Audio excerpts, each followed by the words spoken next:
9 दरवाजे का जो ये नगर है, इस नगर की रक्षा कौन कर रहा है? 5 फन का सर्प। 5 फन का सर्प ये इस नगर की रक्षा कर रहा है। ये 5 फन का सर्प कौन है? छित जल पावक और गगन समीरा और पंच रचित अति अधम शरीरा। ये शरीर हमारा 5 तत्वों से मिलकर के बना है। परीक्षित जी महाराज, पृथ्वी, जल, आकाश, वायु, अग्नि, 5 तत्वों से मिलकर के ये हमारा शरीर बना है।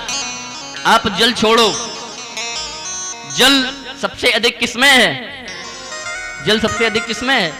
समुद्र में। जल छोड़ो, जल समुद्र में मिलना चाहता है। अग्नि जलाओ, अग्नि सबसे अधिक किसमें है? सूर्य में। अग्नि जलाओ, अग्नि सूर्य में मिलना चाहती है। हवा छोड़ो, हवा सबसे अधिक कहां है? हवा वायुमंडल में है, हवा वायुमंडल में मिलना चाहती है। मिट्टी को छोड़ो, मिट्टी सबसे अधिक कहां है? मिट्टी सबसे अधिक पृथ्वी पर है, मिट्टी पृथ्वी में मिलना चाहती है। अग्नि सूर्य में मिलना चाहती है, जल समुद्र में मिलना चाहता है, हवा वायुमंडल में मिलना चाहती है। और ठीक उसी प्रकार से ये जीवात्मा उस परमात्मा का अंश है, ये भी उसी परमात्मा में विलीन हो जाना चाहती। ये 5 तत्वों से मिलकर के बना है शरीर। चित, जल, पावक, गगन, समीरा। 5 फन का सर्प है। इसके अंदर एक पुरंजनी रहती है। ये पुरंजनी क्या है? ये पुरंजनी है जीव की बुद्धि। ये पुरंजनी है जीव की बुद्धि। इसके साथ में 11 सैनिक हैं, 10 सैनिक, 1 सेनापति। ये 11 सैनिक कौन है? 5 हैं ज्ञानेंद्रियां, 5 हैं कर्मेंद्रियां और 1 सेनापति। ये है मन। पुरंजन ने पुरंजनी को देखा, जीवात्मा ने बुद्धि को देखा, मोहित हो गई। आज जीवात्मा ने बुद्धि के साथ में विवाह कर लिया। परीक्षित जी महाराज, स्थिति ये बनी कि पुरंजनी हंसे तो पुरंजन हंसे, पुरंजनी रोवे तो पुरंजन रोवे, पुरंजनी नाचे तो पुरंजन नाचे। कारण जीव की बुद्धि जो जो कहती है, जीव को वही करना पड़ता है। बुद्धि ने कहा हम तो आज कथा सुनेंगे, जीवात्मा कथा सुनने के लिए आ गई। बुद्धि ने कहा हम कथा नहीं सुनेंगे, हम तो कलह करेंगे। जीव कलह करने लगा। जैसे जैसे ये बुद्धि चलती रही, जीवात्मा उसी के पीछे पीछे चलती रही। चंडवेग ने धीरे धीरे आक्रमण किया। ये चंडवेग क्या है? संवत्सरः चंडवेगः। ये कालखंड जो है संवत्सर है, ये चंडवेग है। इसने जरा नाम की राक्षसी को साथ में लिया। ये जरा नाम की राक्षसी क्या है? जरा माने बुढ़ापा, जरा माने बुढ़ापा। जरा नाम की बुढ़ापे ने, राक्षसी ने आज संवत्सर नाम के चंडवेग को साथ में लिया। 720 सैनिक लिए, 360 गंधर्व, 360 गंधर्वियां, 360 गोरे, 360 काले। ये 720 सैनिक कौन है? दिन और रात। 1 वर्ष में कितने दिन होते हैं? बस यही तो समस्या है। 1 वर्ष में 360 दिन होते हैं हमारे हिंदू संवत्सर के हिसाब से। हाँ, जब से अंग्रेज आ गए, ये अंग्रेजी कैलेंडर चलने लगा, तब से 365 होने लगे। हमारा जो सत्य सनातन धर्म है, उस धर्म के अनुसार 360 दिन होते हैं 1 वर्ष में। 360 दिन और 360 रात्रियां। 720 सैनिक साथ में लिए और आकर के इस नगर पर चढ़ाई कर दी। परीक्षित जी महाराज, जब बुढ़ापा आता है तो ये 5 फन का जो सर्प है, ये घायल हो जाता है। ये जो 11 सैनिक हैं, 5 ज्ञानेंद्रियां, 5 कर्मेंद्रियां, 11वां मन, ये भी हताश हो जाते हैं, बंध जाते हैं। जब बुढ़ापा आता है तो आदमी कहते हैं महाराज अब दिखाई नहीं देता। ये क्या है? नेत्र क्या है? ये कर्मेंद्रियां हैं। महाराज अब हमें सुनाई नहीं देता, ये भी कर्मेंद्रियां हैं। हाँ, हाथ पैर नहीं चलते हैं। जब ये सब शिथिल हो जाते हैं तो यही संवत्सर पुरंजनी को अपना बना लेता है। एक बात और याद रखना, बुढ़ापे में सबसे पहले बुद्धि खराब होती है। क्या खराब होता है? बुद्धि। लोग कहते हैं कि महाराज आपको बुढ़ापा है, आपकी बुद्धि खराब हो गई। होता है ऐसा? हाँ, बताओ परीक्षित जी महाराज, एक बात बताओ, सबकी तिथि मालूम है, जन्म कब हुआ? फलाने समय में, फलानी तिथि को, फलाने टाइम। विवाह कब हुआ? इतनी तारीख को, इतने दिन, इतने समय। विवाह कब हुआ? इतने समय। ईमानदारी से बताना परीक्षित जी महाराज, आपको बुढ़ापा कब आया? हंसने की बात नहीं है, हंसने की बात नहीं है। बुढ़ापा एक ऐसा सच है जो एकदम से नहीं आता। बुढ़ापा कभी एकदम से नहीं आता। परीक्षित जी महाराज आप कह रहे अभी नहीं आया, ये नहीं बात है। बुढ़ापे का सबसे पहला लक्षण, अब तो खैर कलयुग है, अब तो कोई बात ही नहीं है, पहला लक्षण है सर के बाल सफेद होते हैं। बुढ़ापे का पहला लक्षण संकेत करता है, सबसे पहला क्या संकेत करता है? बाल सफेद करता है। उसके बाद, अच्छा आपके काले हैं तो ये बुढ़ापे का लक्षण है। सबसे पहले बाल सफेद करता है। दूसरा अटैक वो नेत्रों पे करता है, नेत्रों पे कम दिखाई देने लगता है। तीसरा कम सुनाई देने लगता है, ये अटैक करता है। कोई ये बता सकता है महाराज आपको बुढ़ापा कब आया? बता सकते हो? नहीं बता सकते, क्योंकि बुढ़ापा किसी निश्चित समय पर नहीं आता, ये धीरे धीरे अटैक करता है, धीरे धीरे। आज इसी तरह से संवत्सर ने जरा नाम की राक्षसी को साथ में लिया, 720 सैनिक साथ में लिए, 360 गोरे, 360 काले। जो गोरे हैं वो हैं गंधर्व, जो काले हैं वो हैं गंधर्वियां। आज 720 सैनिकों को साथ में लिया और आकर के पुरंजनी को अपना बना लिया। जब बुद्धि बिगड़ जाती है तो ये जीवात्मा बड़ी रोती है, हाय मेरी पुरंजनी चली गई, हाय मेरी बुद्धि चली गई। लड़के भी बात नहीं मानते हैं, फिर बुढ़ापे पे जब वृद्धावस्था आती है यही कहते हैं चुप बैठो मार बाबा, हाँ तुम्हारी तो बुद्धि सठिया गई है। ये गलत नहीं कहते हैं, ये सबसे पहले बुद्धि बुढ़ापे में खराब होती है। जब पुरंजन को रोता हुआ देखा, जीवात्मा को रोता हुआ देखा, तब वही शाश्वत सखा कौन? अभिज्ञात परमात्मा, उसने हाथ पकड़ा, हाथ पकड़ करके हिलाया। किसके लिए रो रहे हो? इस पुरंजनी के लिए। ये तो तुम्हारी कभी थी ही नहीं, तुम्हारा नगर तो वही है। हाँ, तब इस जीवात्मा को आकर के अपने साथ रखा। बोलो गोविंद भगवान की जय।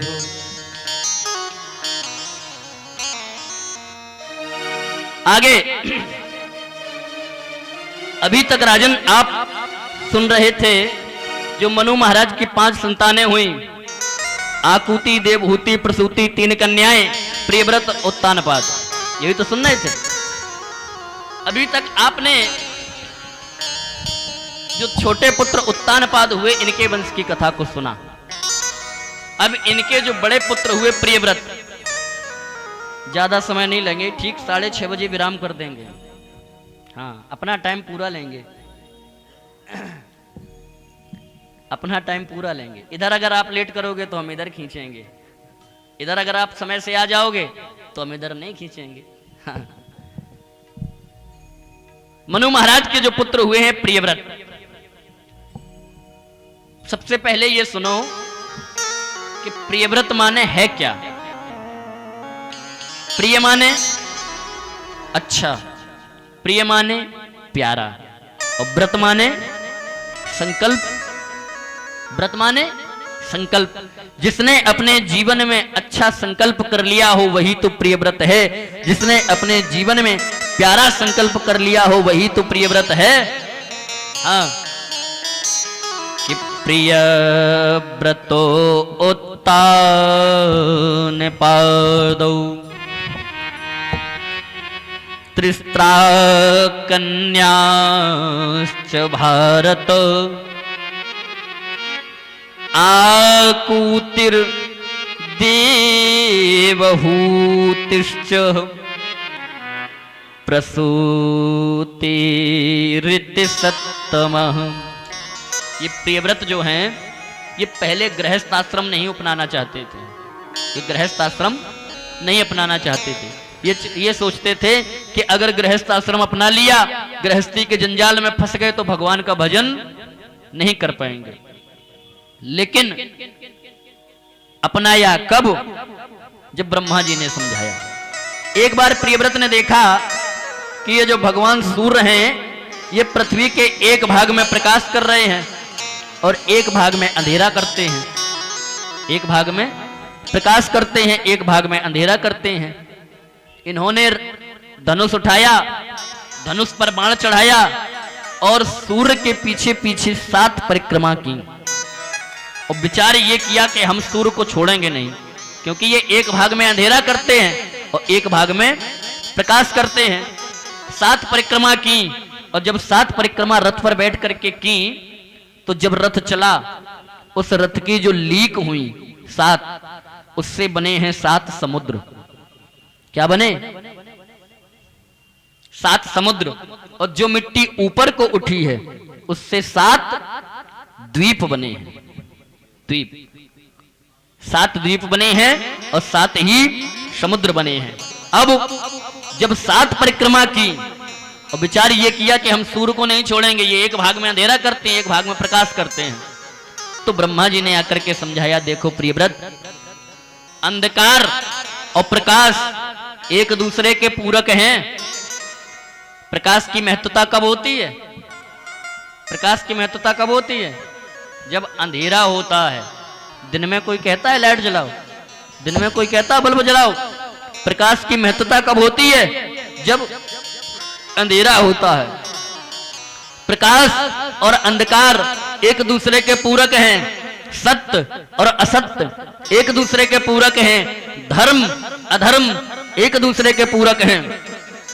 हाँ, और ये कभी नष्ट नहीं हो सकते। अंधकार को नष्ट कर दोगे, प्रकाश की महत्वता खत्म हो जाएगी। हरिश्चंद्र की पहचान किससे है? हरिश्चंद्र की पहचान किससे है? सत्य से है कि असत्य से है? सत्य से। अगर हरिश्चंद्र की पहचान सत्य से होती तो फिर सभी सत्यवादी हो जाते। हरिश्चंद्र की पहचान अगर है तो असत्य से है, क्योंकि जब असत्य था तब हरिश्चंद्र सत्यवादी बने, नहीं तो सभी सत्यवादी हो जाते। हरिश्चंद्र को कौन पूछता? सब अगर सत्यवादी हो जाते, हरिश्चंद्र को कौन पूछता? जब तक अधर्म नहीं होगा, धर्म की महत्वता नहीं होगी, सत्य नहीं, असत्य नहीं होगा, सत्य को कोई नहीं पूछेगा।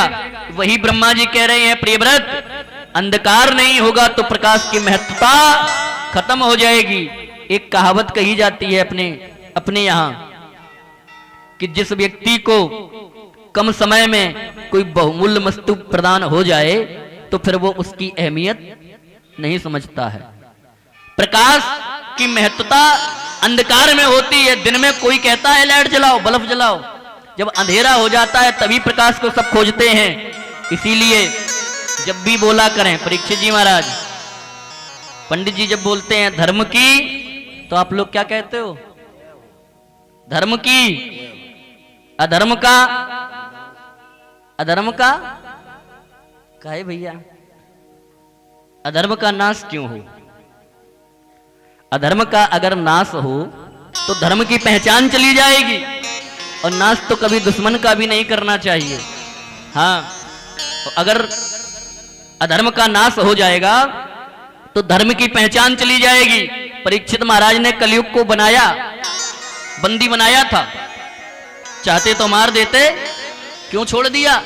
क्योंकि जानते थे कि अगर कलयुग चला जाएगा तो फिर सतयुग, त्रेता और द्वापर की महत्वता खत्म हो जाएगी। हाँ, अगर ये चोर डकैत और बदमाश सब खत्म हो जाएं तो फिर पुलिस को कोई पूछेगा? पूछेगा? कोई नहीं पूछेगा। इसलिए जब भी कहें धर्म की तो बोलो जय हो, और अधर्म का हिराश हो। क्या हो? हिराश। हिरास माने कमी हो लेकिन अधर्म का नाश ना हो, अधर्म का हिरास हो, अधर्म में कमी तो हो लेकिन अधर्म का नाश नहीं होना चाहिए, क्योंकि अगर अधर्म का नाश हो गया तो धर्म की पहचान चली जाएगी। आज से क्या बोलोगे परीक्षित जी महाराज? धर्म की, अधर्म का हिरास हो। हिरास माने अधर्म में कमी हो लेकिन नाश नहीं होना चाहिए। वही कह रहे हैं ब्रह्मा जी, बोले अंधकार और प्रकाश एक दूसरे के पूरक हैं। जहां अंधकार होगा वहां प्रकाश भी होगा, और जहां प्रकाश है वहां अंधकार भी होगा। सुख और दुख का जोड़ा होता है। अगर व्यक्ति के जीवन में सुख ही सुख बने रहे तो वो दुख को कोई कुछ समझेगा? कुछ समझेगा? जब तक जीवन के व्यक्ति के जीवन में दुख नहीं आता है तब तक वो सुख की अहमियत नहीं समझता है। जब तक व्यक्ति जीवन में गरीब नहीं रहेगा तब तक उसे पैसे की अहमियत, अच्छा ईमानदारी से बताना, मुकेश अंबानी को पैसे की अहमियत है? मुकेश अंबानी को पैसे की अहमियत है? नहीं है, क्योंकि खानदान ही पूरा है। बताओ, जब तक दुख नहीं आएगा हम सुख की कीमत कभी नहीं पहचान कर पाएंगे। प्रियव्रत को समझाया, फिर प्रियव्रत से कहा, प्रियव्रत हमारे ऊपर 3 ऋण होते हैं। परीक्षित जी महाराज, प्रियव्रत विवाह नहीं कर रहे थे। ब्रह्मा जी ने कहा, प्रियव्रत हमारे ऊपर 3 ऋण होते हैं। कौन कौन से? देव ऋण, पितृ ऋण और ऋषि ऋण। देव ऋण, जिसने हमें ये मानव शरीर दिया, ऋण है कि नहीं है? मानव शरीर दिया, कर्ज है। दूसरा पितृ ऋण, जिस पिता ने हमें जन्म दिया, पाल पोस करके बड़ा किया, बताओ ऋण है कि नहीं है? है। तीसरा ऋषि ऋण, जिन्होंने ये पुराण वेद शास्त्रों की रचना की, जो हमें धर्म पर चलने का रास्ता बताया, ऋण है कि नहीं है? है। और हे प्रियव्रत, अभी तुम पितृ ऋण से उरण नहीं हुए हो। देव ऋण से उरण हो जाओगे, ऋषि ऋण से उरण हो जाओगे। पितृ ऋण से उरण कब होगे? देव ऋण से उरण कब होते हो? देवताओं का ऋण है, उन्होंने हमें मानव शरीर दिया, भगवान की भक्ति करो, देव ऋण से उरण हो जाओगे। क्यों भैया? पितृ ऋण से उरण कब होगे? पिता ने हमें जन्म दिया, पाल पोस करके बड़ा किया, हम भी अपने समान एक पुत्र पैदा करें और उसको पाल पोस करके बड़ा करें और अपने पिता की सेवा करें। पितृ ऋण से उरण हो गए। ऋषि ऋण से उरण कब हो गए? उन्होंने पुराण बनाए, धर्म ग्रंथ बनाए, उन्हें पढ़ें, लोगों को पढ़ाएं, और यही आप कर रहे हैं। कथा सुन भी रहे हैं और सुना भी रहे हैं। और अगर ऋषि ऋण से उरण नहीं होना होता तो कमरे में बैठ करके भी कथा सुनी जा सकती है। फिर काहे के लिए ये टेंट और साउंड लगाए हो? खुद भी उरण हो रहे हो, लोगों को सुना भी रहे हो। हाँ, तो हे प्रियव्रत, अभी तुम पितृ ऋण से उरण नहीं हुए हो, और अगर पितृ ऋण से उरण होना है तो गृहस्थ आश्रम अपनाना पड़ेगा। सबसे बड़ा आश्रम है ये। जब समझाया है ब्रह्मा जी ने, तब प्रियव्रत को समझ में आया। हाँ, ना वस्त्र भगवा, हमारे गुरुदेव बड़ा प्यारा भजन गाते थे। ना वस्त्र भगवा हो रंगा करके देखो, न तुलसी की माला घुमा करके देखो।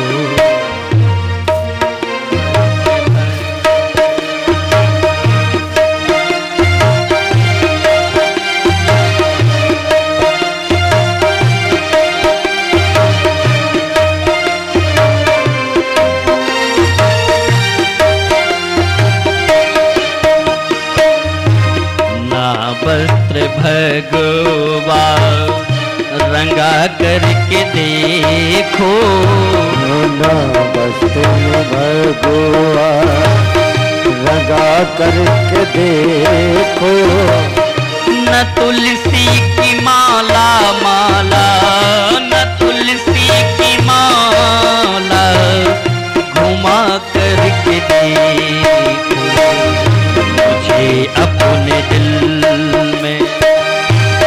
मुझे अपने दिल में बिठा करके देखो, बिठा करके देखो, नकाबा नकासी में जा करके देखो, ताबस्त्र भर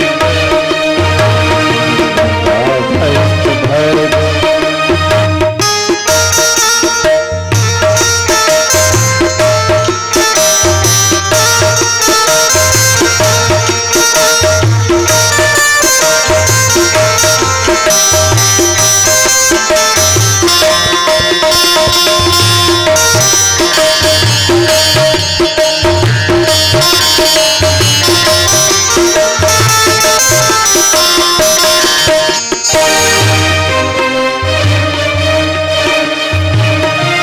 महलों में रहता है मेरा ठिकाना, न महलों में रहता है मेरा ठिकाना, न महलों में रहता है मेरा ठिकाना, न महलों में रहता है मेरा ठिकाना, न साले दो सालों का मैं हूँ दीवाना, साल दो साल मैं हूँ दीवाना, न साले दो सालों का मैं हूँ दीवाना, न साल दो साल न मैं हूँ दीवाना, जरा भ्रम से पर्दा,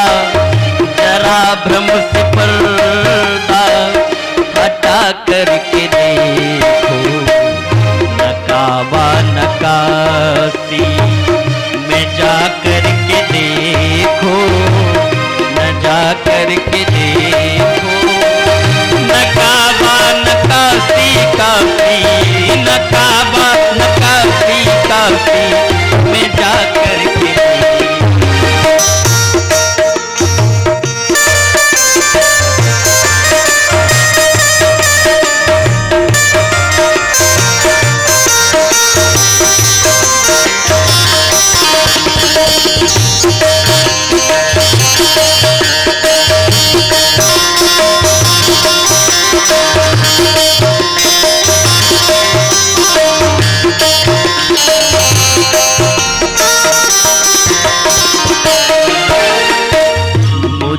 भक्त प्रहलाद ने था पुकारा, मुझे भक्त प्रहलाद ने था पुकारा, मुझे भक्त प्रहलाद ने था पुकारा, मुझे भक्त प्रहलाद ने था पुकारा, लगन सच्चे मन से सिद्धू ने लगाया, नजर बंद करके नजर ने लगा,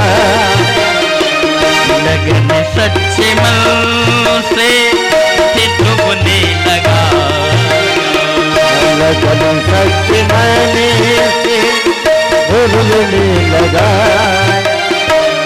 उसी की तरह तुम, उसी की तरह तुम लगा करके देखो, मुझे अपने दिल में, मुझे अपने दिल में बिठा करके देखो, बिठा करके देखो, नकाबा नकासी कासी, नकाबा नकासी में जा करके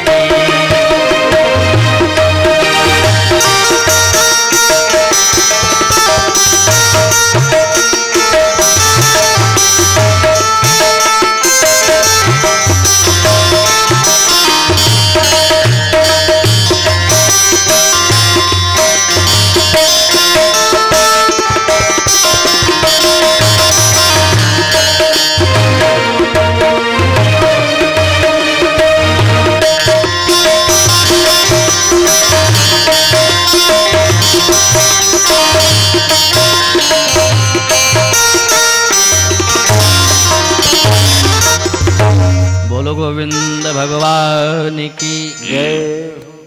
जब ब्रह्मा जी ने समझाया प्रियव्रत को, तब प्रियव्रत ने विवाह किया। प्रियव्रत का विवाह बृहस्पति से हुआ, जिसके द्वारा 10 पुत्र हुए और एक ऊर्जसती नाम की कन्या हुई।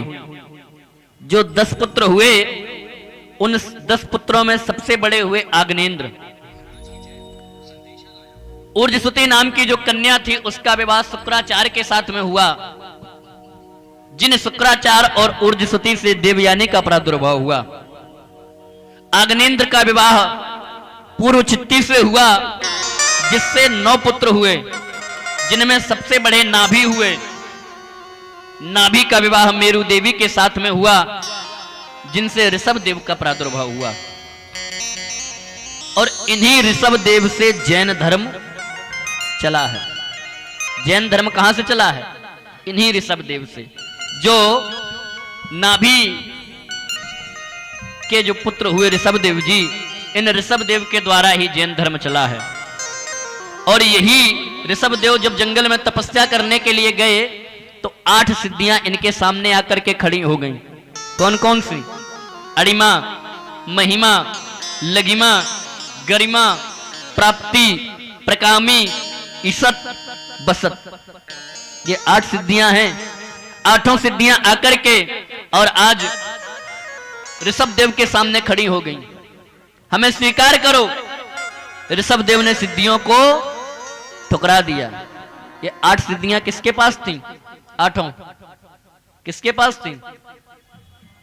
अष्ट सिद्धि नव निधि के दाता, असबर दीन जानकी माता। हनुमान जी के पास थी। ये 8 सिद्धियों को ऋषभ देव ने ठुकरा दिया। बताओ भैया, ऐसा कोई होगा जो सिद्धियों को ठुकरा दे?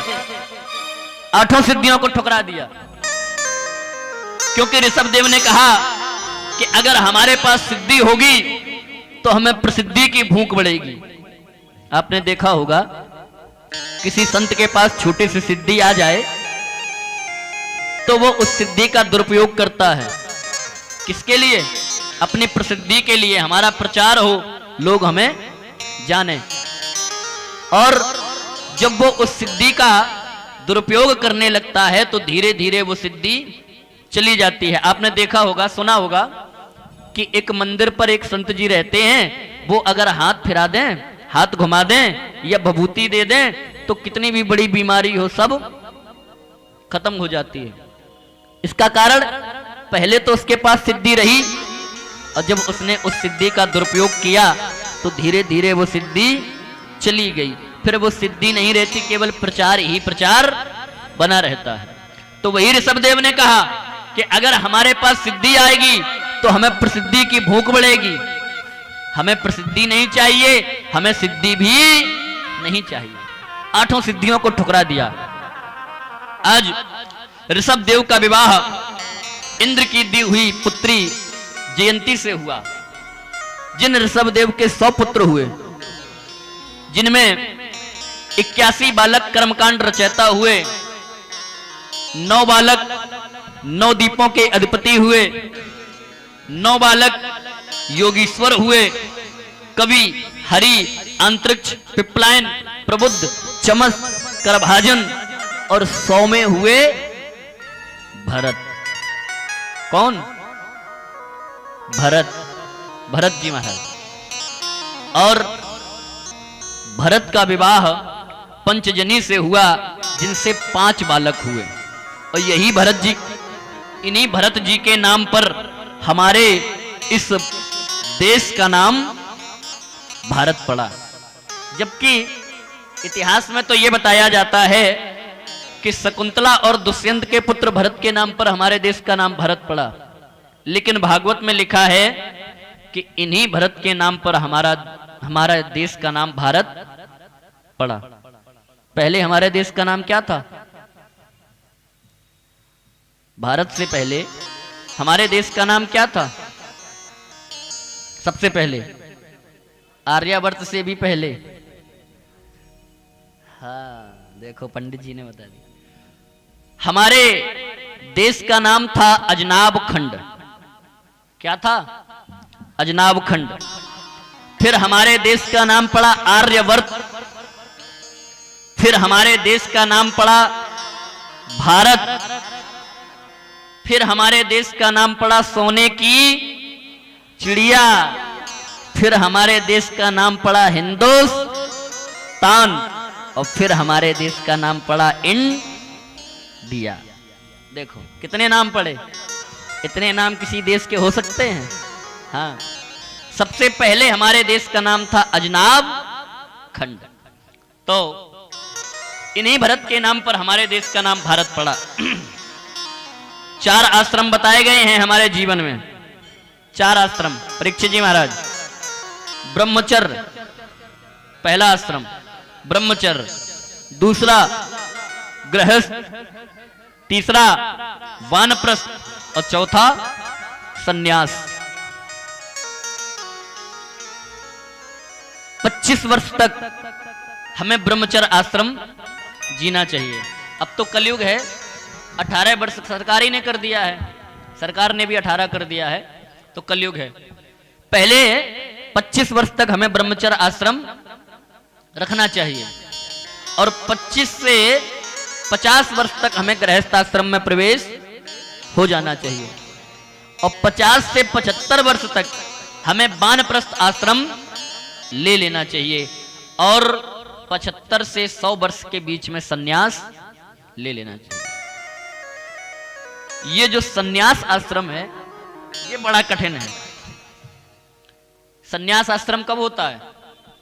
जब हमें हमारी पत्नी के प्रति कैसे भाव आने लगे, जो हमें अपने मां के प्रति, बहन के प्रति व्यवहार आते हैं, वही नजर वही व्यवहार अगर हमारी पत्नी के प्रति हो जाए तो समझ जाना कि हम सन्यास ले चुके। हाँ, ये वानप्रस्थ जो आश्रम है ये 50 से 75 से तक का है। 50 से 75 तक का वानप्रस्थ आश्रम है। ऐसा भी ना करो कि बालक बड़े ना हो पावे और तुम वानप्रस्थ ले लो। पहले इतना देखो कि हमारे बालक जो हैं ये हमारी पत्नी की देख रेख कर सकते हैं कि नहीं। बालकों को पत्नी को सौंप दो, उसके बाद आप वानप्रस्थ आश्रम में जा सकते हैं। वही भरत ने किया। जैसे ही देखा कि हमारे बालक हो गए, पत्नी के संभालने के लायक हो गए, समझदार हो गए, आज पत्नी बालकों को सौंप दी। कहा बेटा अब तुम अपनी मैया की सेवा करना, अब हम वानप्रस्थ आश्रम में जा रहे हैं। और ऐसा भी नहीं करना परीक्षित जी महाराज, आप सीधे ब्रह्मचर्य से सन्यास तो ग्रहण कर सकते हैं, नीचे से ऊपर चढ़ सकते हैं। जरूरी नहीं है कि गृहस्थ आश्रम हमें लें। बहुत से ऐसे हैं ब्रह्मचारी जी जो विवाह नहीं करते हैं, गृहस्थ आश्रम नहीं लेते हैं, नीचे से ऊपर तो बढ़ सकते हैं। ब्रह्मचर्य से आप सीधा वानप्रस्थ जा सकते हैं, लेकिन ऐसा न करना कि वानप्रस्थ से फिर गृहस्थ आ जाओ। हाँ, नहीं कहने लगा महाराज अब दाढ़ी आड़ी घुटा ली, अब तो विवाह करेंगे। हाँ, ऐसा नहीं करना, क्योंकि अगर ऊपर से नीचे गिरोगे तो पतन होगा, नीचे से आप ऊपर जा सकते हैं। आज भरत जी ने देखा कि हमारे बालक हमारी पत्नी को संभालने के योग्य हो गए, पत्नी को सौंप दिया, जंगल में पहुंचे। हाँ, आज जंगल में भगवान का भजन कर रहे थे। भजन करते करते आज इन्होंने देखा, जैसे ही गंडकी नदी में इन्होंने जल पीने के लिए अंजलि भरी तो सामने देखा कि एक हिरनी चली आ रही है, गर्भवती हिरनी, और उसका पीछा एक सिंह कर रहा है। जैसे ही सिंह ने दहाड़ लगाई, आज उस हिरनी ने जल में छलांग लगा दी। हाँ, कि हिरनी ने वहां छलांग भरी, हो साहस न रहा दम टूट गया और दूसरी तरफ मर गई मृगी तरफ मर गई। वह गर्भो नदी में छूट गया वह गर्भ नदी में छूट गया वह गर्भ नदी में छूट गया। हिरनी ने बहा छलांग भरी हिरनी ने बहा छलांग भरी। साहस न रहा दम टूट गया साहस न रहा दम टूट गया। दूसरी तरफ मर गई मृगी दूसरी तरफ मर गई। वह गर्भ उसी में छूट गया वह गर्भ नदी में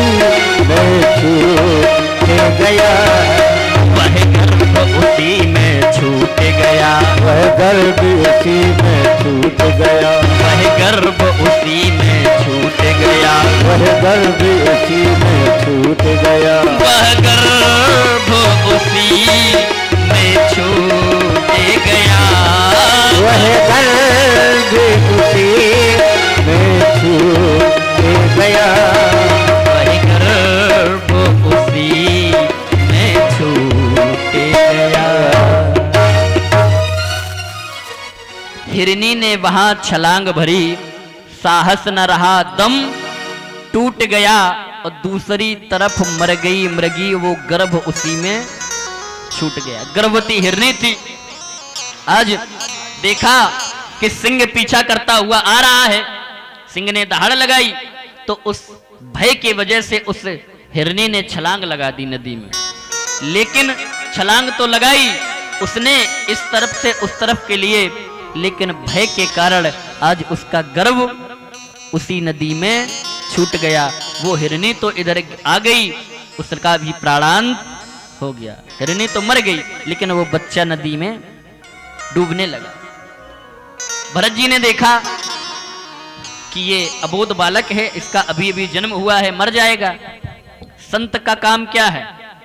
संत का काम दया, दया है। संत का काम दया तो है, संत को दया करनी चाहिए, लेकिन दया का उल्टा क्या है? दया का उल्टा, लेकिन दया के साथ साथ वो याद रखे कि कहीं मेरी दया मोह में ना बदल जाए। और भरत जी से बस यही अपराध हो गया। भरत जी ने उस बच्चे को बचाया और बचा करके, देखो संत का काम दया करना था, दया का काम कहां खत्म था? उस बालक को बचा करके एक किनारे रख देते, हिरणों का झुंड आता उठा करके ले जाता या उनके साथ चला जाता, यहां तक तो ठीक था। लेकिन अब ये भरत जी महाराज, जड़ भरत जी महाराज अब उसी बालक के साथ में खेलने लगे, वो नन्हे नन्हे नाखूनों से खुजलाने लगे। हाँ, और यही दया आज भरत जी महाराज की उसके प्रति मोह में बदल गई। और मोह सकल व्याधिन कर मूला, तिनते पुनि उपजे भवसूला। मोह सकल व्याधिन कर मूला और तिनते पुनः उपजे भव। आज इन्हें उस बालक से, हिरण के बच्चे से मोह हो गया। देखो, घर छोड़ा, पत्नी छोड़ी, बच्चे छोड़े, परिवार छोड़ा, और मोह हुआ तो किससे हुआ? हिरण के बच्चे से। हाँ, इस संसार में पता नहीं मोह किससे हो जाए। परीक्षित जी महाराज, पत्नी छोड़ी, घर छोड़ा, परिवार छोड़ा, बच्चे छोड़े, और मोह हुआ तो एक हिरण के बच्चे से। ऐसा मोह हुआ महाराज, ऐसा हुआ कि जो दिन में 100 माला गायत्री की करते थे, धीरे धीरे 10 ही रह गई। हाँ, अब उसको भोजन कराते, उसको सुलाते, उसके साथ में खेलते, उसी के साथ में अपना जीवन काटने लगे। एक दिन की बात, वो तो हिरन है, एक दिन की बात हुआ क्या कि हिरनों का झुंड आया, हिरनों का झुंड आया। उस बालक ने देखा, बच्चे ने देखा कि हमारा तो परिवार इधर है, ये है। आज वो हिरन का बच्चा उन्हीं हिरन के झुंड के साथ चला गया। जड़ भरत जी ने आश्रम पर आए, देखा कि बालक है नहीं। अब तो ये उसे खोजने लगे, ढूंढने लगे, उसके वियोग में इतना पागल हो गए, हाय मेरा बच्चा, हाय मेरा बच्चा। आज भरत जी महाराज ने उस हिरन के बच्चे के वियोग में प्राण त्याग दिया। लोग कहते हैं कि अंत भला तो सब भला। जड़ भरत जी महाराज ने पूरा जीवन सुधार लिया, लेकिन अंत बिगड़ गया।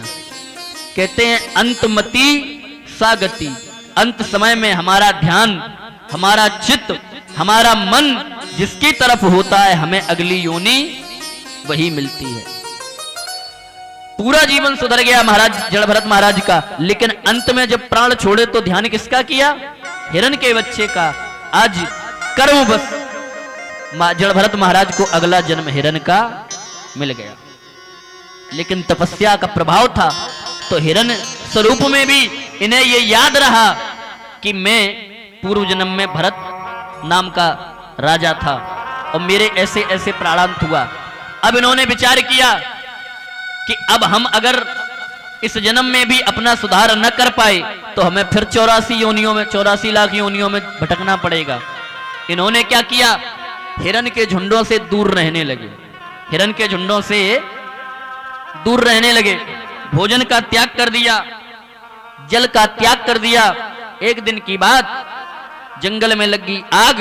आज जड़ भरत महाराज ने उसी आग में कूद करके अपने प्राणों को दे दिया। करनी सुधर गई, भगवान ने फिर कृपा करी, तो अगला जन्म आंग्रस गोत्र के ब्राह्मण के यहां पर इन्हें मिल गया।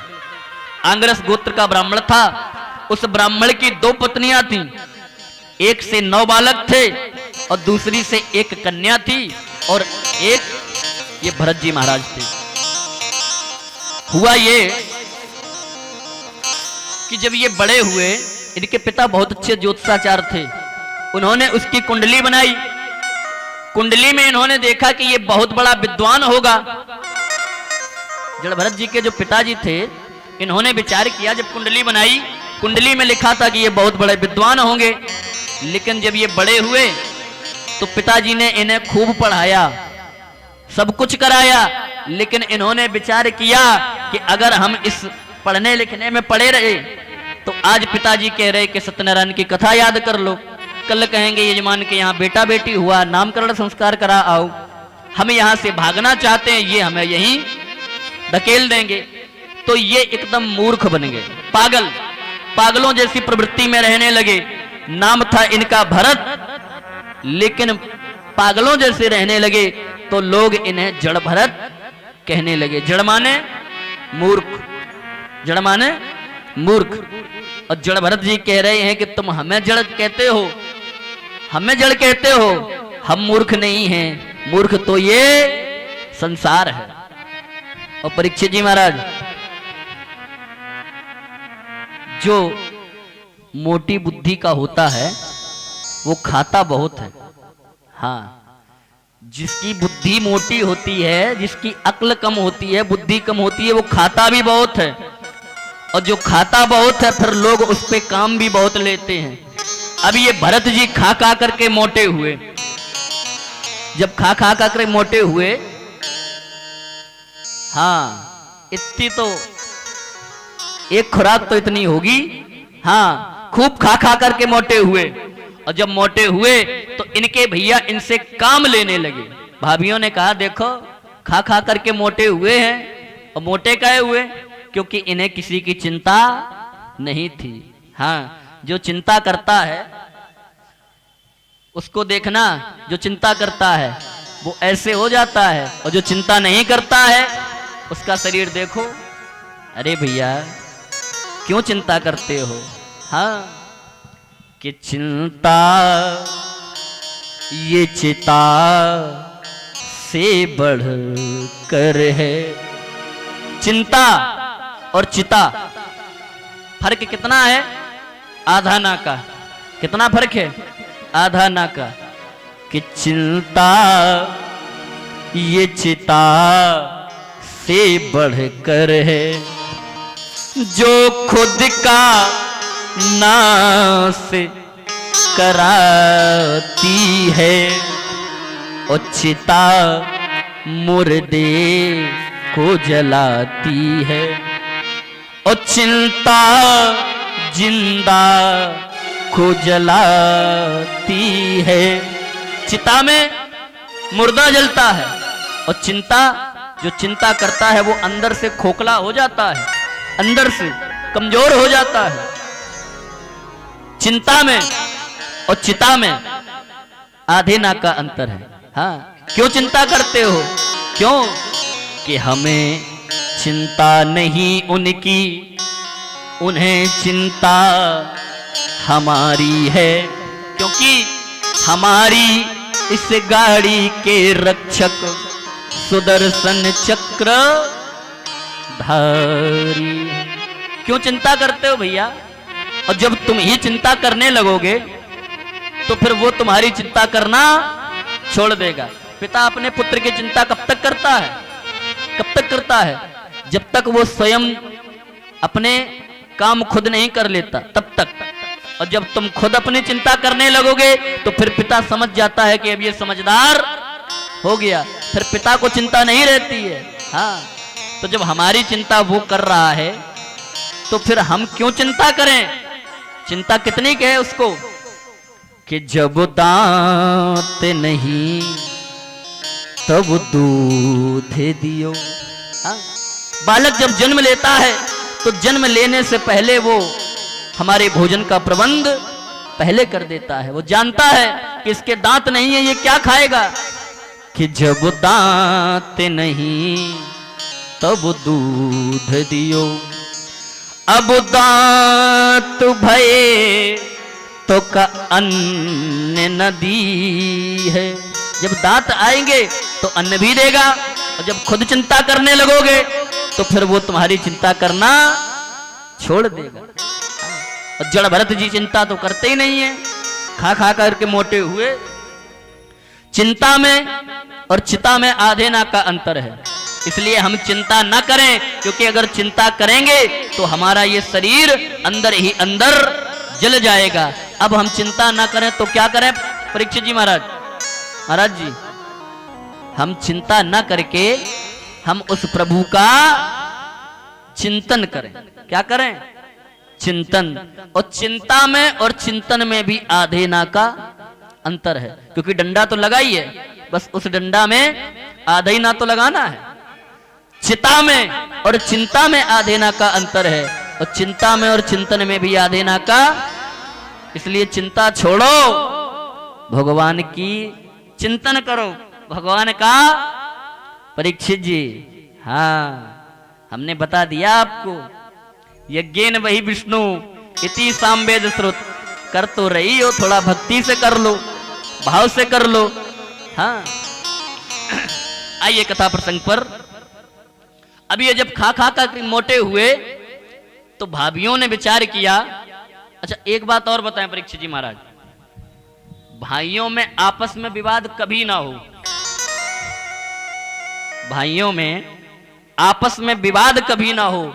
अगर ये भाभियां, हाँ बस,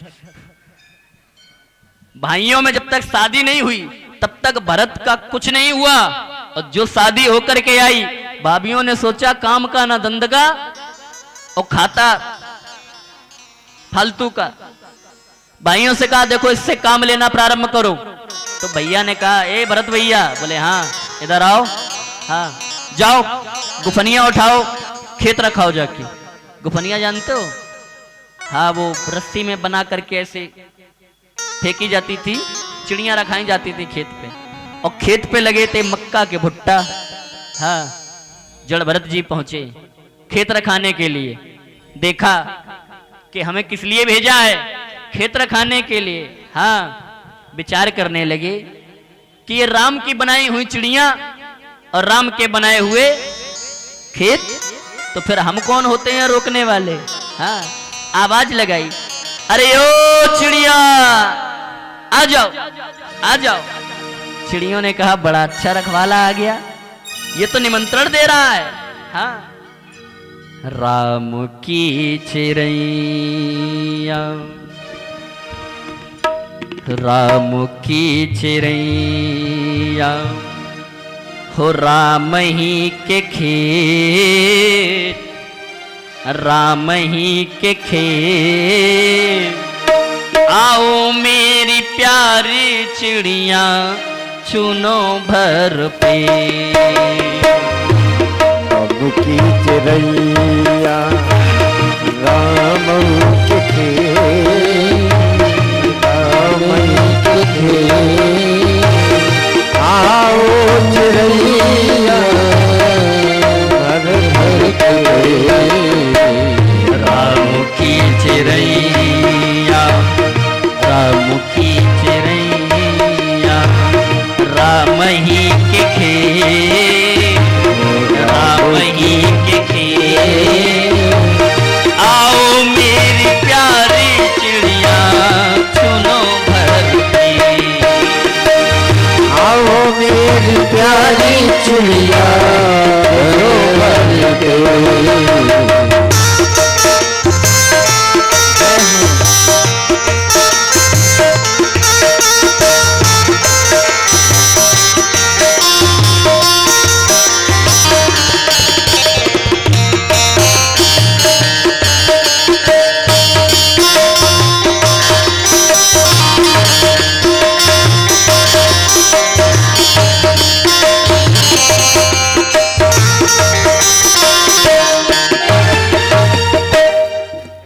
आवाज लगाई, आओ। अब चिड़ियों ने विचार किया ये तो रखवाला है, या हमें निमंत्रण देने वाला आ गया। देखा वहीं पास में एक जुता हुआ खेत था। हाँ, तो जड़ भरत जी ने क्या किया, दो चार डिल्ले इकट्ठे किए और हाथ की बनाई तकिया और लगाया आसन और गहरी निद्रा में। हाँ, अब इनके खर्राटे बड़े जोर के हों में, जिसका पेट बड़ा होता है महाराज उसके खर्राटे बहुत बड़े होते हैं। हाँ, बड़े पेट के बगल में अगर चारपाई डाल ली बगल पेट वाले के, बड़े पेट वाले के, तो वो सोने नहीं देगा। हाँ, जिसका पेट बड़ा होता है उसके खर्राटे भी बड़े होते हैं। अब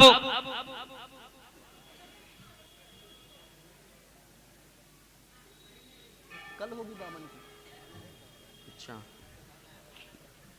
तो जड़ भरत जी तो सो गए। मोहल्ले के लोगों ने देखा कि आज अच्छा रखवाला आया है, देखो चिड़ियां टूटी हैं। घर पे पहुंचे, अरे ओ भरत के भैया, हाँ क्या हुआ?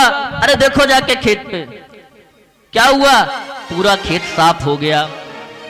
भरत के भैया ने कहा हमने भरत को भेजा था रखवाली के लिए, अरे देखो जाके। तो जो पहुंचे तो चार खेत दूर से ही खर खर खर्राटे, हाँ, दौड़ करके पहुंचे, एक लात मारी भरत के। सो रहा है। भैया क्या हुआ? अरे देख पूरा खेत साफ हो गया, तुझे किस लिए भेजा था? रखवाली करने के लिए, और तू यहां पर सो रहा है। भरत ने कहा भैया मैं आया तो रखवाली करने के लिए ही था, लेकिन मैंने देखा राम की चिड़ैया, राम ही के खेत। जब राम की बनाई हुई चिड़ैया हैं और राम ही के बनाए हुए खेत हैं, तो फिर हम भला कौन होते हैं रोकने वाले? अच्छा, बहुत बड़ा ज्ञानी बन रहा है। चल फावड़ा उठा, फावड़ा दे दिया, चल मेड़बंदी कर। मेड़बंदी तो कर लेगा? ठीक है भैया। फावड़ा उठाया, मेड़बंदी प्रारंभ कर दी। अपने खेत में मेड़बंदी, उसके बगल में लगा था ठाकुर साहब का खेत, उसमें भी मेड़बंदी, उसके बगल में लगा था सुल्लू महाराज का खेत, उसमें भी मेड़बंदी, उसके बगल में परीक्षित जी महाराज का, उसमें भी मेड़बंदी। और धीरे धीरे धीरे धीरे ये मेड़बंदी पहुंच गई 4 किलोमीटर दूर।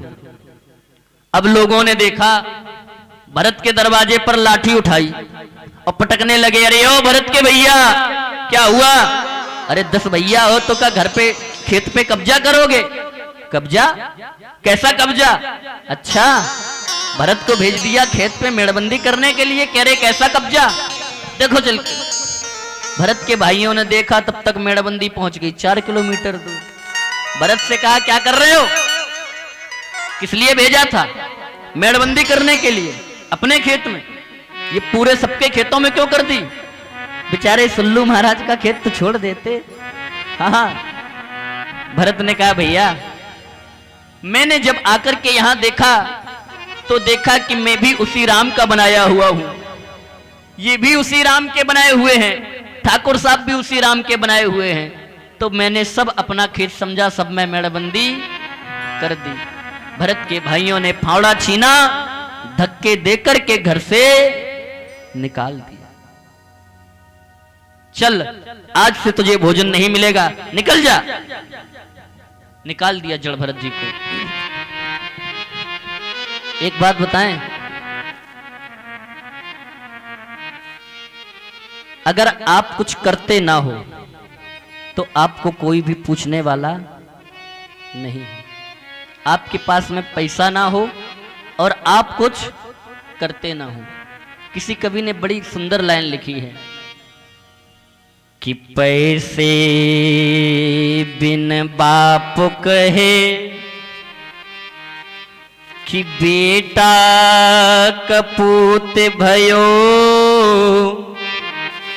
हो पैसे बिन सास कहे कहाँ को जमाई है। पैसे बिन बाप कहे बेटा कपूत भयो। बेटा बस खूब सेवा करता हो पिताजी की, बस केवल पैसे न कमाता हो, कुछ करता ना हो, पूछना किसी से। और भैया सब बढ़िया, बालक सब ठीक हैं? क्या बताएं महाराज, ये छोटा वाला बालक कुछ करता ही धरता नहीं है, सेवा खूब कर रहा है, बस पैसा नहीं कमा रहा। पैसे बिन बाप कहे बेटा कपूत भयो, और पैसे बिन सास कहे कहाँ को जमाई है। एक टेम्पो में बैठी चली जा रही थी, हाँ, और खास दामाद की चर्चा होने लगी। और दामाद अगर गरीब है तो ऐसे साड़ी मुंह से लगा ली, कोई देख ना ले, नहीं तो ये कह देगी कि ये इनका दामाद है। और कोई लग्गा का टग्गा का भग्गा का सग्गा होवे और पैसे वाला होवे, तो ऐसी जो साड़ी लगाई थी और जो चर्चा चलने लगी, तो बोली वे हमारे दामाद लगत हैं। हाँ, वो हमारी दीदी हैं, उनकी जिठानी के और चाची के, और ऐसे ऐसे करके वे दामाद लगत हैं। हाँ, पैसे बिन बाप कहे बेटा कपूत भयो, पैसे बिन सास कहे कहाँ को जमाई है।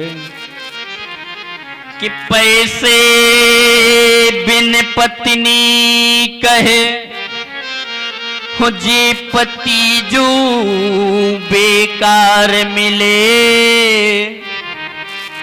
अरे ओ पप्पू की मम्मी, हाँ, एक लोटा पानी पिलाना। पानी का है तो तुम्हें गोरस पे भावे, करते धरते कुछ हो नहीं, हाथ में लोटा और पकड़ाते हैं। कि पैसे बिन पत्नी कहे पति जू बेकार मिले, और पैसे बिन भगनी हूँ करे ना सहाई है। भैया पे बहुत मुसीबत आई है। भैया ने सोचा चलो बहन से थोड़ी मदद ले लें। हाँ, फोन लगाया बहन को, हेलो, हाँ भैया, बहन भाभी की बहुत तबीयत खराब है, हालत बहुत खराब है। हाँ, डॉक्टर ने ऑपरेशन बताया है, 3 लाख रुपए लगेंगे। 2 लाख का तो जेवर एवर बेच दिया है, 1 लाख की जरूरत और है। अगर 1 लाख दे देते तो शायद भाभी के प्राण बच जाते। अब जैसी दीदी ने सुना, हेलो हेलो हेलो,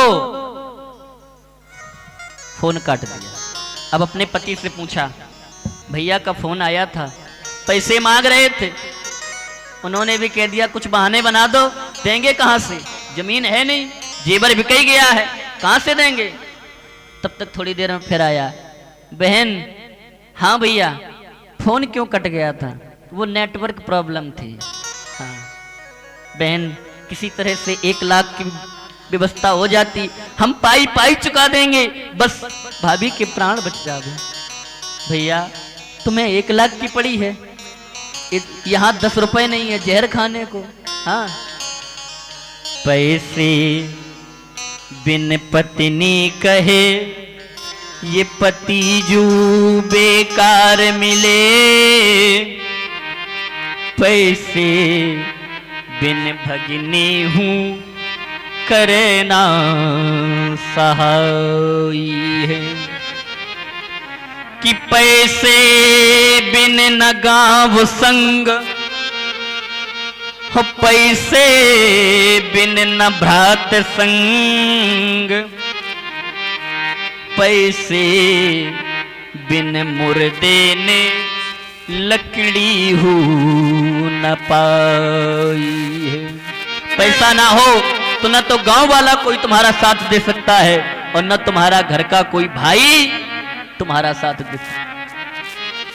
पैसे बिन मुर्दे ने लकड़ी हूँ न पाई है। कोई गरीब मर जावे, किसी के यहाँ कोई गुजर जावे, हाँ, तो लोग ऐसे बैठ जाते हैं, ऐसे दरवाजे भी नहीं जाते। क्यों? कि अगर हम चले गए तो कहो ये ना कहने लगे कि भैया थोड़ी व्यवस्था कर दो, हमारे पास व्यवस्था नहीं है। हाँ, कोई गरीब मर जाए, गुजर जाए, देख लेना उसके जनाजे में कितनी भीड़ होती है। और कोई पैसे वाला मर जाए तो फिर देखो, हाँ, कि पैसे बिन मुर्दे ने लकड़ी हूँ न पाई है। पैसे के खातिर नर देश परदेश जात। हम ही आपके घर के हैं, कितने लोग हैं जो उस ग्लेशियर के पर्वत पर पड़े हैं, बर्फीली ठंड, यहां पर कितनी ठंड पड़ रही है, विचार करो, -40 डिग्री सेंटीग्रेड पर वो सिपाही आज भी हमारे सैनिक सीमा पर खड़े हैं। कोई पता है दुश्मन की गोली कब आकर के सीने को पार कर दे? कोई जीवन का पता है? किसके लिए? किसके लिए? पैसे कि पैसे के खातिर नर देश परदेश जात, और पैसे के कारण वैश्या नाचे खोल चोटी है। वेश्या को क्या जरूरत है वेश्यावृत्ति करने की? जो कुछ कराता है ये पैसा कराता है। हाँ, कि पैसे बिन कितने हूं तुम विद्वान बनो, पैसे बिन भगतो ये विद्या सब खोटी है। जो कराता है सब पैसा कराता है। हाँ, लेकिन एक बात और है भैया, आप लोग अपने आप को गरीब मत समझ लेना। गरीब कौन है? गरीब वो है जो कुछ कर नहीं सकते, जिनके हाथ नहीं है, पैर नहीं है, जो बीमार पड़े रहते हैं, जिनका शरीर साथ नहीं देता है। गरीब वो हैं। गरीब आप लोग नहीं हो, क्योंकि आप लोगों में क्षमता है, सामर्थ्य है। आप लोग अगर चाहो तो कुछ भी कर सकते हो। हाँ, बड़ी सुंदर कविता है कि नर हो नर हो न निराश करो मन को। आज ज्यादातर गुरुदेव वाली कविता याद कर रहे हैं। गुरुजी हमारे गाते थे। हाँ, शायद 5 या 6 के पाठ पुस्तक में थी। आप लोगों ने पढ़ी होगी, पुराने लोगों ने। हाँ, कि नर हो न निराश करो मन को, कुछ काम करो, कुछ काम करो, कुछ काम करो, कुछ काम करो। अरे हो ना निराश करो मन को, नर हो न निराश करो मन को।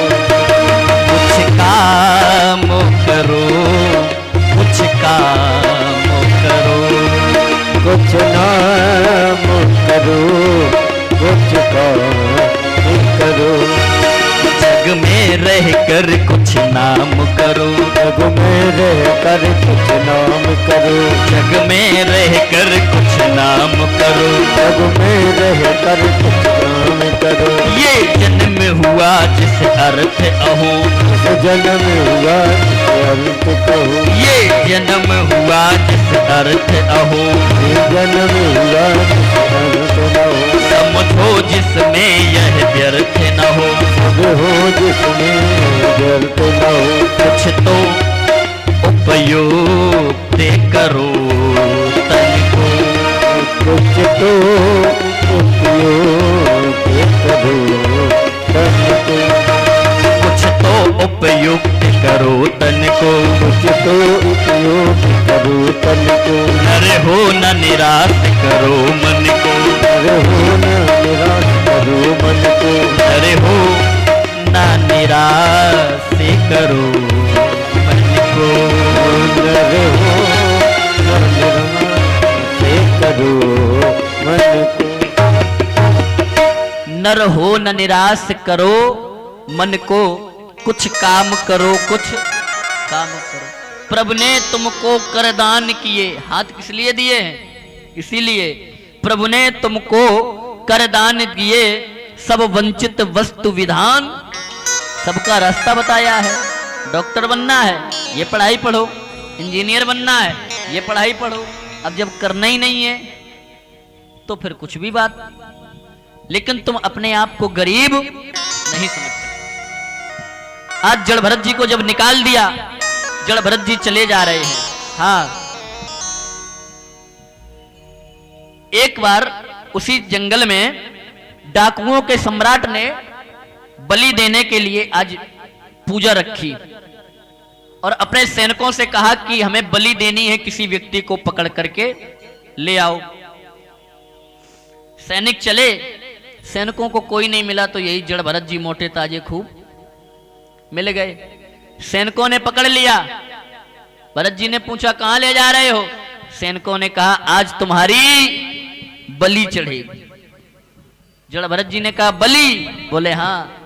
जड़ भरत जी बोले बहुत अच्छे। हाँ, क्योंकि जड़ भरत जी जानते हैं कि जिसकी मर्जी के बिना ओ हे प्रभु मंगल मूल, और पत्ता तक हिलता नहीं और खिले न एक फूल। जड़ भरत जी जानते हैं कि जब तक उसकी मर्जी नहीं होगी हमारा कोई बाल बांका नहीं कर सकता। आज डाकुओं ने जड़ भरत जी को बांध दिया। सबसे पहले जड़ भरत जी को तिलक किया। हाँ, आरती की थाल ली। विचार किया पहले हम आरती कर लें मैया की। हाँ, और मैया का दरबार भी लगा है, महेश्वरी मैया का। हाँ, जैसे ही थाली में आरती रखी और आरती करने लगे, भद्रकाली मैया श्री महेश्वरी मैया जगमग ज्योति मैया जगमग ज्योति श्री दुर्गी मैया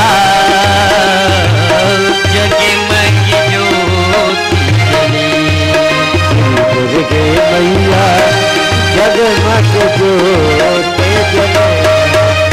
जय जगदम्बे कर न विलंबे भगतन के भंडार भरे।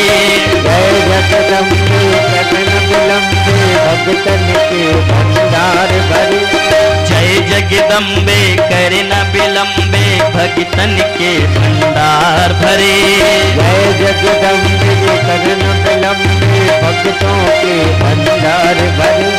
तू काली है सदा खुशहाली भक्तों का कल्याण करे। श्री दुर्गे मैया जगमग ज्योति महेश्वरी मैया जगमग ज्योति। जो आरती करी और जो तलवार उठाई, आज भद्रकाली मैया प्रकट हो गई। आज वही तलवार लेकर के डाकुओं के सरदार के गर्दन पर रख दी। भरत से कहा, जाओ मेरे प्यारे भरत, तेरा कोई भी कुछ भी बाल बांका नहीं होगा। भरत जी वहां से चले। समय तो हो गया है 6:45। क्या करें महाराज? हाँ 15 मिनट रुक जाए। हाँ हम भी यही चाहते हैं, 15 मिनट और खींच लो। आगे बढ़े। वहीं पर जा रहा था सिंध सौबीर देश का राजा रहुगढ़। कहां जा रहा था? यात्रा करने। और पालकी पर बैठा हुआ था। पालकी पर बैठा था, उसमें एक कहार बीमार पड़ गया। राजा से कहा, महाराज ये कहार बीमार पड़ गया है। राजा ने भी अभिमान में कह दिया, हम तो राजा हैं, राजा के लिए तो सब प्रजा होती है। कोई मिल जाए उसी को पकड़ लाओ, लगा दो। कोई नहीं मिला, यही मिल गए। हाँ पकड़ लिया। चलो कहां? बोले तुम्हें पालकी का बोझा ढोना है। जड़ भरत जी ने कहा, बोझा? बोले हाँ।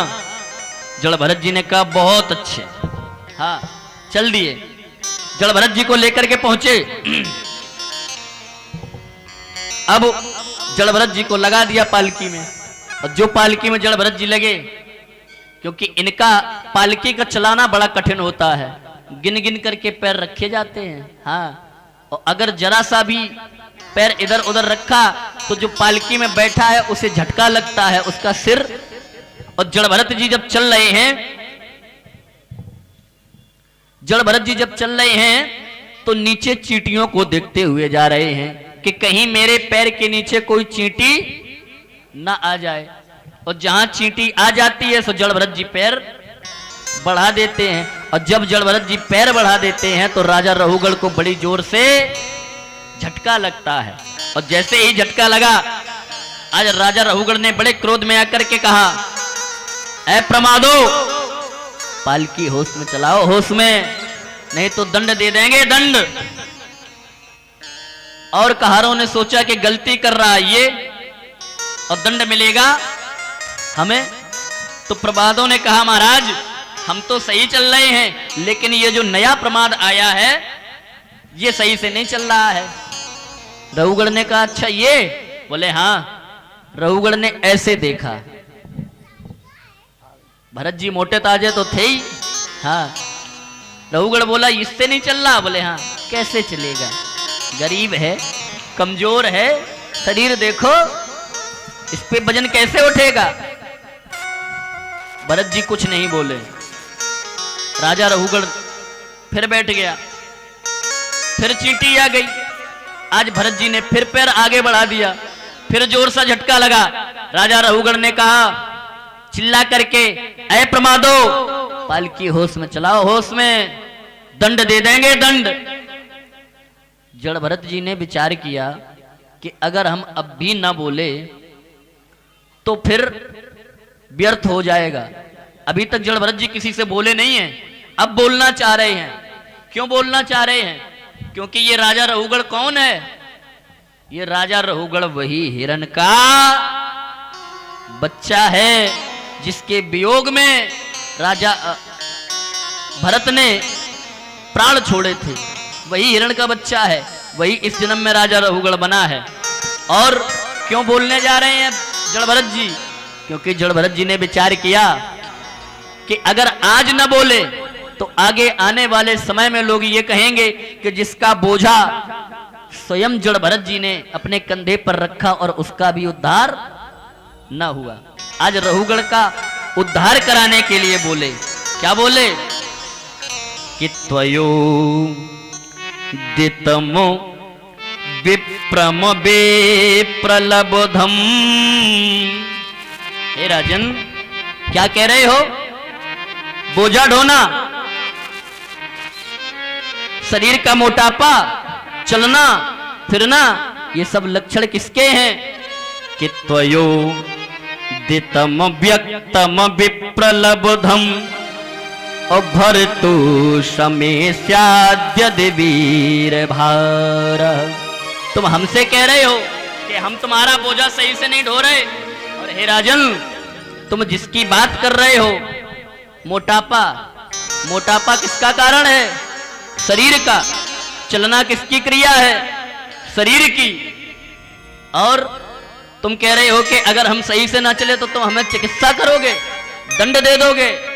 महाराज, दंड आप मेरे शरीर को दे सकते हो, मुझे नहीं दे सकते। अब रहुगढ़ ने देखा है इतनी बड़ी ज्ञान की बात, और जो पालकी से नीचे उतर करके देखा तो क्या देखा? इतना मोटा यज्ञोपवीत। हाँ, और जो यज्ञोपवीत देखा हाथ जोड़े, महाराज हमें क्षमा कर दो, महाराज हमसे अपराध हो गया। क्यों? क्योंकि आप हमें ब्राह्मण लग रहे हो, यज्ञोपवीत है। हाँ, हे महाराज आप कौन हो? हमें ये बता दो, आप हो कौन? कि कस्तुम निगूढ़श्चरसे ध्वजानाम ओ बिभर्स सूत्रम कतमो बधूता। ये ब्राह्मण का चिन्ह पहनने वाले, यज्ञोपवीत पहनने वाले आप हो कौन? हमें ये बता दो। जड़ भरत जी ने कहा तुमने फिर गलती कर दी, जो हमसे मेरा परिचय पूछ रहे हो कि हम कौन हैं। जो हम हैं सो तुम हो, जो तुम हो सो हम हैं। रहुगढ़ ने कहा महाराज इतने ऊपर ना बोलो कि समझ में ना आए, थोड़ा नीचे आओ। हाँ, क्योंकि ये राजा रहुगढ़ किसी से नहीं डरता, किसी से नहीं डरता।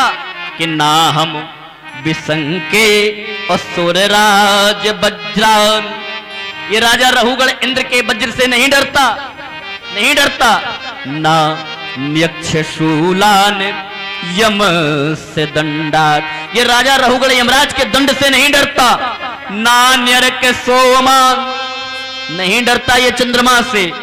ना न्यर के सोमा निलबित पास्त्रा छंके भ्रसम ब्रह्म कुलावमानात्। ये राजा रहुगढ़ संसार में किसी से नहीं डरता। अगर डरता है तो केवल ब्राह्मण कुल के अपमान से डरता। क्यों?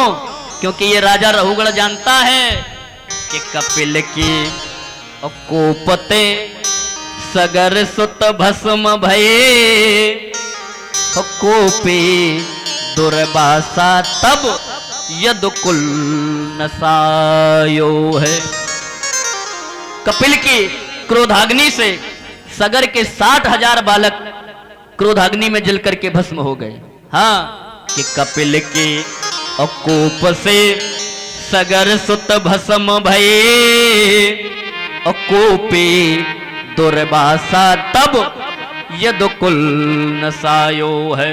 दुर्वासा को क्रोध आया, दुर्वासा के श्राप के कारण 56 करोड़ यदुवंशी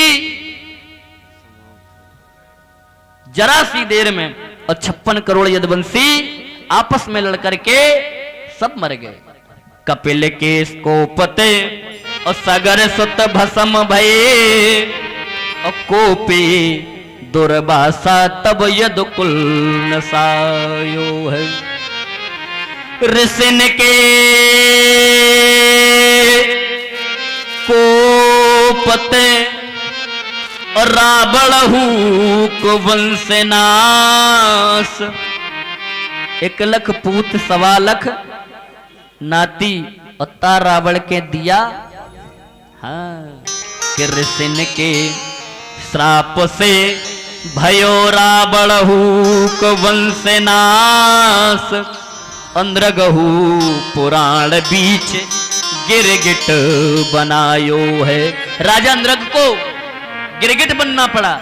राजा अंद्रग ने इतना दान किया था अपने जीवन में कि शायद गिनती नहीं कर सकते। राजा अंद्रग ने बहुत दान किया था और केवल एक जरा सी भूल के कारण गिरगिट बनना पड़ा कि एक गाय एक समय पर 2 ब्राह्मणों को दान कर दी थी। यही तो था। हाँ, राजा अंद्रग को गिरगिट बनना पड़ा। और कहत हैं हरिओम दशा परीक्षित की विचार देख, ब्राह्मण महाराज जी ब्राह्मण को सतायो, कहो कौन सुख पायो है। ब्राह्मण को सतायो, कहो कौन सुख पायो है। महाराज, ये राजा रहुगढ़ केवल ब्राह्मण कुल के अपमान से डरता है, इसलिए आप हमें ये बता दो आप हो कौन। अब जड़भरत जी फिर चुप, फिर नहीं बोले, फिर शांत हो गए। रहुगढ़ ने कहा ये बोल नहीं रहे। रहुगढ़ ने कहा अच्छा महाराज ये बताओ, हमने ये कहा था कि अगर पालकी ढंग से नहीं चलाओगे तो हम तुम्हें दंड दे देंगे। दंड किसे मिलेगा? शरीर को। हमें ये बताओ आत्मा कहां रहती है? आत्मा है कहां? शरीर के अंदर। एक उदाहरण दिया, महाराज भगोनी में जल लो, भगोनी में जल डालो और उसमें कुछ चावल डाल दो और भगोनी को आप गैस पर रख दो या चूल्हे पर रख दो। जब वो अग्नि भगोनी को गर्म करेगी और भगोनी का जब बाहरी भाग गर्म होगा तो अंदरी भाग भी गर्म होगा। उस गर्मी के कारण जो उसके अंदर जल डला है वो भी गर्म होगा, उसमें जो चावल डले हैं वो भी गर्म होंगे। अब जब महाराज भगोनी को हमने गैस पर रखा, भगोनी गर्म हुई तो भगोनी के अंदर डले चावल जो हैं उन पे असर हुआ कि नहीं हुआ? हुआ, क्योंकि चावल भगोनी के अंदर हैं। महाराज ये आत्मा है कहां? आत्मा है कहां? आत्मा है तो शरीर के अंदर, और जब हम शरीर को कष्ट देंगे तो आत्मा को कष्ट होगा कि नहीं होगा? होना चाहिए, होना चाहिए। जब शरीर को कष्ट होगा तो आत्मा को भी कष्ट होगा। जड़भरत जी हंस पड़े। क्या बोले? हे राजन, तुम ज्ञानी नहीं हो। हाँ, कि अको विदाह को विद वेद बादान। आ माने नहीं और विद माने विद्वान। हे राजन, तुम विद्वान नहीं हो लेकिन बातें विद्वानों जैसी कर रहे हो। हाँ, कि अको विदाह को विद वेद बादान और बदस्यथो नाति विदाम वरिष्ठ। तुम केवल बातें विद्वानों जैसी कर रहे हो, तुम ज्ञानी हो नहीं। तुम एक अवयव की तुलना एक सबल्यव से कर रहे हो। चावल को हम देख सकते हैं, चावल को हम छू सकते हैं, चावल को हम पकड़ सकते हैं, चावल को हम खा सकते हैं। आत्मा को किसी ने देखा? बोलो भैया, थोड़ी आवाज बढ़ाओ उसकी। आत्मा को किसी ने देखा? किस रंग की आत्मा है? आत्मा सबल्यव है और चावल अवयव है। एक अवयव की तुलना एक सबल्यव से कर रहे हो राजन, तुम गलत कर रहे हो। तब आज जड़भरत जी ने रहुगढ़ को यहां पर तत्व ज्ञान दिया है। हाँ, आज जड़भरत से कहा, ऐ जड़भरत, जड़भरत जी ने आज रहुगढ़ से कहा, रहुगढ़ तुम्हें हम तत्व ज्ञान दे रहे हैं, ध्यान से सुनना। एक धन का लोलुप व्यापारी था, बाजार से कुछ धन और कुछ हीरे जवाहरात लेकर के जा रहा था अपने नगर के लिए। ध्यान से सुनना। हाँ, पुरंजन पाख्यान है, बिल्कुल यही समझ लो। एक धन का लोलुप व्यापारी था, अपने पास में बहुत सा धन लिए था, अपने नगर वापस जा रहा था। शाम का समय हो गया, 2 रास्ते थे, एक रास्ता सीधा उसके घर की तरफ जाता था और एक रास्ता सीधा जंगल की तरफ जाता था। भूल गया, घर वाला रास्ता ना पकड़ करके जंगल वाला रास्ता चला गया। रात्रि का समय था, सामने उसे 6 चोर दिखाई दिए। कितने? 6 चोर दिखाई दिए। उसके पास में धन था। उसने सोचा कि अगर चोरों ने ये धन लूट लिया तो हम बर्बाद हो जाएंगे। ये भागने लगा। भागते भागते भागते भागते एक सामने कुआं था, इसने नहीं देखा, आज उसी कुएं में गिर पड़ा। उस कुएं में पीपल की जड़ थी जो बीच में पड़ी हुई थी। ये कुएं के नीचे नहीं गिरा, उसी जड़ के बीच में लटक गया, नीचे नहीं गिरा। उसने उसी जड़ को पकड़ लिया। विचार करना, अब नीचे बैठा है काला सर्प। कुएं के अंदर कौन है? काला सर्प। ऊपर कौन है? 6 चोर। और अगर नीचे गया तो मरा और ऊपर गया तो धन तो गया ही। और चोर हैं, क्या पता मार भी दें। और मरना दोनों परिस्थितियों में है। क्यों? क्योंकि जिस जड़ को वो पकड़े हैं उसे चूहे कुतर रहे हैं। जिस जड़ को वो पकड़े हैं उसे काले और सफेद 2 चूहे कुतर रहे हैं। जड़ कुतर जाएगी तो नीचे चला जाएगा। काला सर्प फन फैलाए बैठा है कि आओ। विचार करना, दोनों परिस्थितियों में उसको मरना है, लेकिन उसी समय उसी पीपल के वृक्ष पर मधुमक्खी का छत्ता लगा है और उससे एक एक बूंद शहद टपक रहा है और वो सीधे उसके मुख में जा रहा है।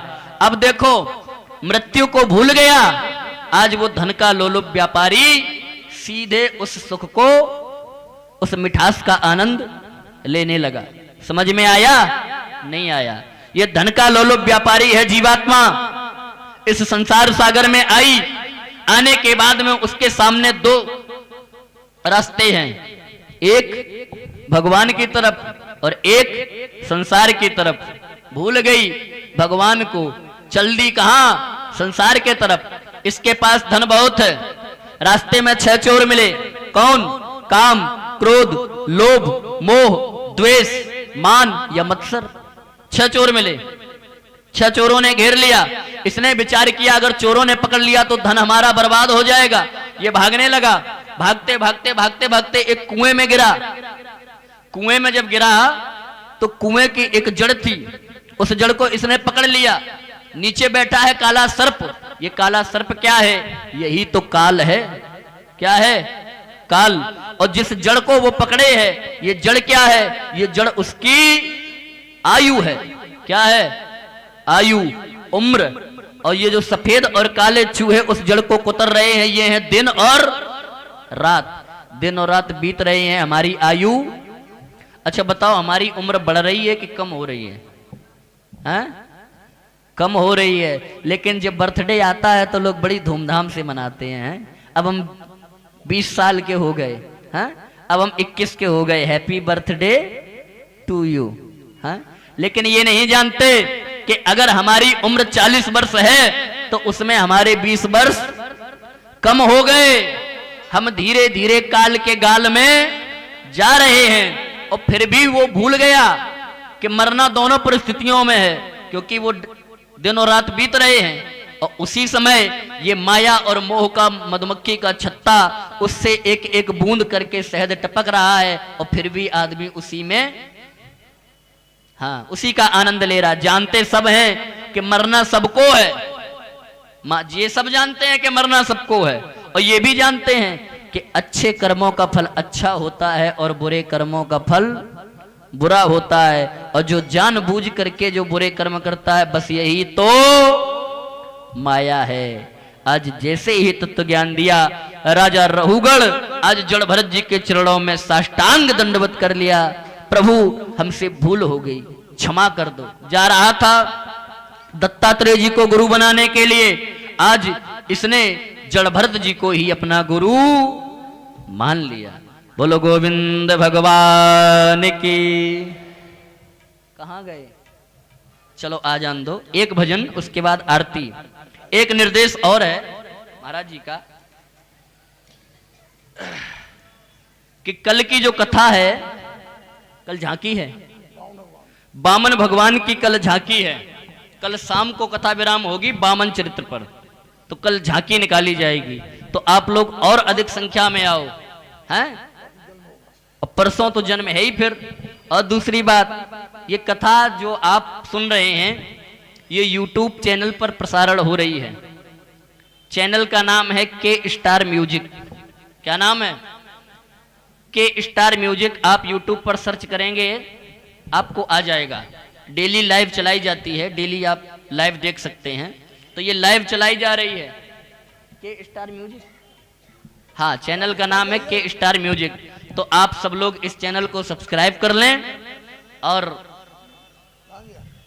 हाँ, चलिए अब एक भजन, इसके बाद आरती। सिरोधी, हेलो सिरोधी। तेरे मोटे मोटे नैन कजरा रे, के जाऊं तो पे बलहार। तेरे मोटे मोटे कजरा रे, मैं जाऊं तो पे बलहार।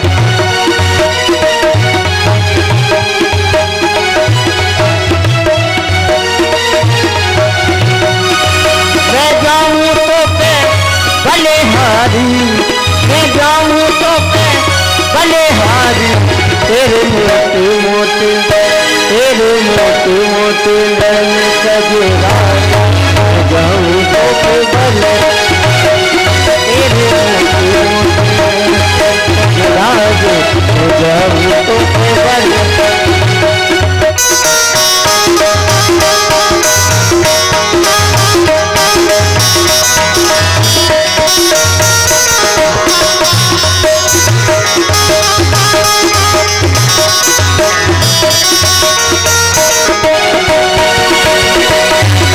मैं जाऊं तो पे बलिहारी, मैं जाऊं तो पे बलिहारी। तेरे मोटे मोटे, तेरे मोटे मोटे नैन कजरा, जाऊं तो पे बलिहारी। तेरे मोटे मोटे नैन कजरा, जाऊं तो पे बलिहारी।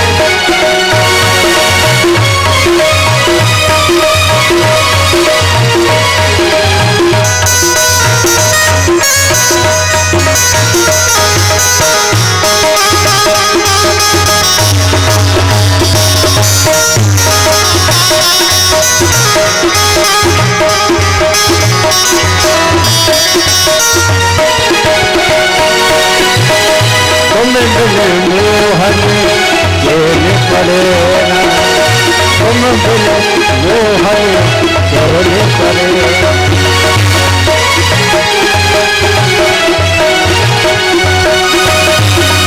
मैं जाऊं तो पे बलिहारी, मैं जाऊं तो पे बलिहारी।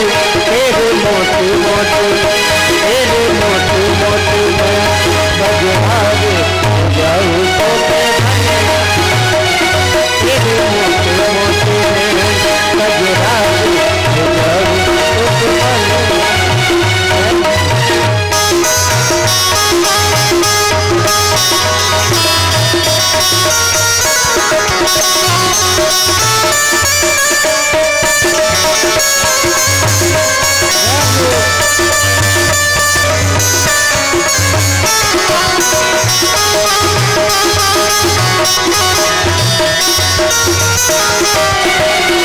तेरे मोटे मोटे नैन कजरा रे, मैं जाऊं तो पे बलिहारी।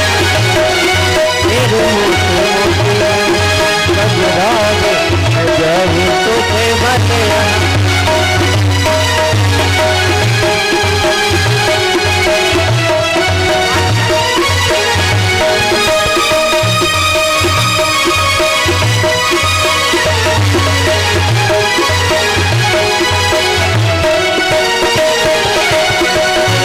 तेरे मोटे मोटे, तेरे मोटे मोटे नैन कजरा रे, मैं जाऊं तो पे बलिहारी। तेरे मोटे मोटे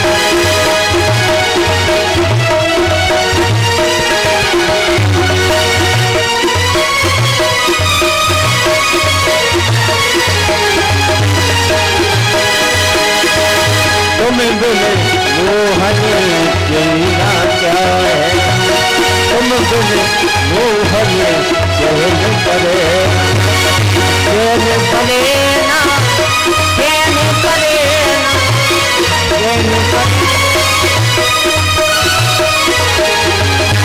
तेरे मोटी मोटी है, तेरे मोटी मोटी है, अजरा दे होगा। तेरे मोटी मोटी है, अजरा दे होगा।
श्रद्धे सभी भक्तगण अपने यथास्थान पर खड़े हो जाएं।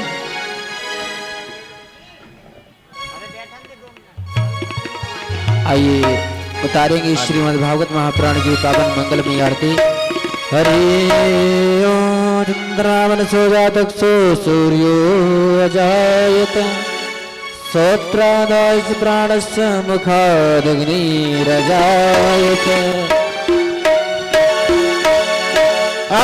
रत गाऊं प्यारे आपको मनाऊं, रत गाऊं प्यारे आपको मनाऊं, गाँव के बिहारी तेरे